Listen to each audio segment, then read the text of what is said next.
one of the most remarkable stories in recent music history. How a young man from the wrong side of the tracks battled his demons, harnessed his talent, and defied the odds to become one of the most successful and respected artists in the business. Now he's headed down under for his first ever Australian tour. I had the great pleasure to talk to the big man with the big voice, Jelly Roll. You ain't nothing but a liar. Yeah, I walk right out the fire.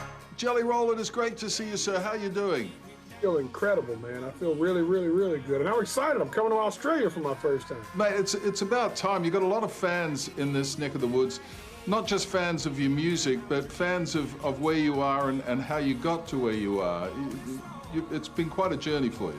Yes, sir, man. God has been nothing short but amazing in my life, to say the least. I was a typical troubled kid that struggled with drugs and trying to fit in and acceptance and try to get accepted all the wrong ways, and ended up in and out of the judicial system for like the better part of a decade, and kind of really found my love for songwriting while I was in there. And one of the times I was incarcerated, I had a little girl. I didn't meet her until her second birthday whenever I got home, and we just celebrated her 17th birthday 2 months ago, and she started her senior year 3 days ago. All the times we lost, we lose ourselves along the way. It is quite the story, and I love the fact that you go back to jails, show them the error of their ways and show them that, there is another side to life. Yes, sir. It's important to give back, man. It's important to try to go to the jails and cheer people on, encourage them, and let them know they can do whatever they want to do.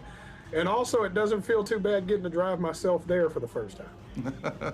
And all of my sorrows.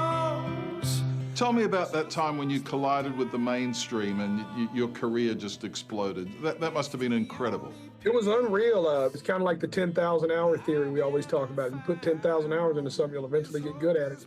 In 2020, I wrote a song called Save Me that is clearly the defining point of my career. It was the first time that my music told me where I was going instead of me telling my music where I thought we should go. I'm a lost cause. And then all of a sudden you're working with the biggest stars, on the planet. You're working with Beyonce, Lainey Wilson, our mutual friend Keith Urban. It must have been great when not only the industry, but the top guns, if I can put it that way, embraced you as well. No, that's been the coolest part, man, is the acceptance of my peers. Don't mean I don't want to. Don't mean I don't feel like it sometimes. Well, you've made it when everybody wants a piece of you, right? Yes, sir. Yes, sir. And lucky for them, there's a lot of me to give. Well, there's not as much as there was. You're looking great. How did you shed those pounds? I'm disappearing. Really, man, it was honest, hard work, and more than anything, really dealing with food. I was talking to Keith Urban about this. I had to treat my food addiction the same way I treated my drug addiction when I got sober. We're going to have to come up with a new nickname for you now, though, aren't we? What's it going to be? I think right now I'm slowly going from Jelly Roll to just Jelly.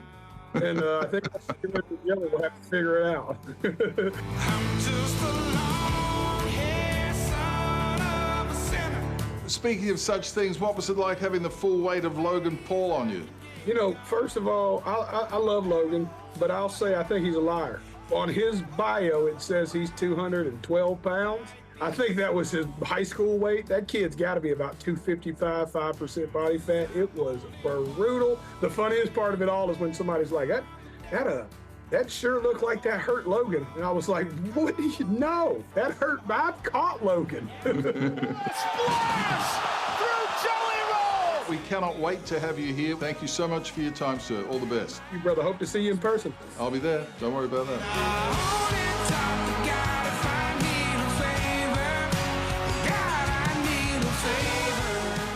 What a voice, what a lovely man. Tickets to see Jelly Roll in Australia, October, November, on sale now. More shows added to overwhelming demand. And a reminder that Keith Urban kicks off his High on a Life tour in Newcastle tonight. Jelly Roll will be there.